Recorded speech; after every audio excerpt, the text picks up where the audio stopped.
Musa kutoka Singida, na hili ni moja katika misiba mizito ambayo leo Waislamu wanayo. Misiba mikubwa sana.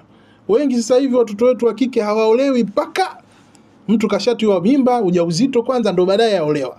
Sasa sijui wazazi na walezi wanalichukuliaje jambo hili. Lakini ni jambo baya, na katika malezi hakuna ufundi. Mtu anaweza akajitahidi vyote, mwisho unakuja kusikia bwana mtoto wako ana mimba, washangaa imekuwa kuaje. Lakini wazazi na walezi lazima wajue kwamba mtu unapokuwa na binti yako, kesho kutwa amekuja mtu kumuharibu yule binti, basi wewe kulinyamazia lile jambo, wewe mwenyewe pia unapata dhambi. Yani kumfuga mtu pale ndani, tayari mtu huyu mjamzito, wewe tena wamchukua ule mtoto wamlea pale ndani, azaa tena na mjukuu tena walea, wewe unafuga ugonjwa. Hii haitakikani.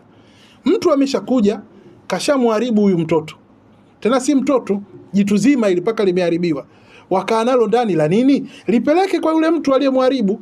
Yule mtu atafutwe, bwana wewe umekuja umemfanyia jambo moja mbili tatu huyu mtoto.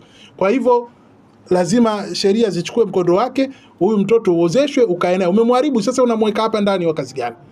Lakini sasa ilivyozoeleka leo kwamba hata bila kufanya hivyo mtu anakuja anamharibu mtoto wa mtu, kashajulikana kabisa kama huyu atamuoa, lakini anamharibu kabisa, anamuoa ana mimba ya miezi 3, miezi 6. Sasa sheria inasema kumuoa mwanamke mwenye mimba, kama mimba ni ya kwako, umekiri kwamba bwana hii ni ya kwangu, na huyu mwanamke kakiri kwamba hii ni ya huyu bwana, hiyo hakuna neno. Isipokuwa Saidi anasema waombe msamaha watu hao wawili kwa Mwenyezi Mungu kwanza, wafanye maghfira kwanza kwa Mwenyezi Mungu, kisha waozeshwe, hakuna neno. Lakini kama itakuwa mimba ya mtu mwingine, hairuhusiwi kisheria kuoa mwanamke mwenye mimba ya mtu mwingine. Mwanamke mjamzito kati wa ujauzito na mtu mwingine, wewe waja kumuoa, Uislamu unasema hakuna ndoa. Sawa bana? Na kama mwanamke kakudanganya kwamba mimi sina mimba, wewe ukaenda ukalipa pesa, ukamuoa, kesho kutwa umegundua na mimba, basi mwanamke yule inabidi akurudishie mahali yako yote. Sheria inasema ule ni utapeli.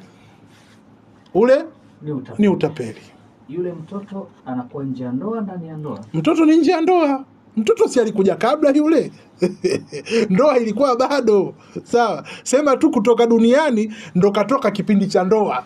Lakini mtoto hapatikani kwa kutoka duniani. Anapatikana kule kwa kutoka mgongoni kwa baba kwenda katika tumbo la mama. Pale ndo anapopatikana mtoto. Shekhe,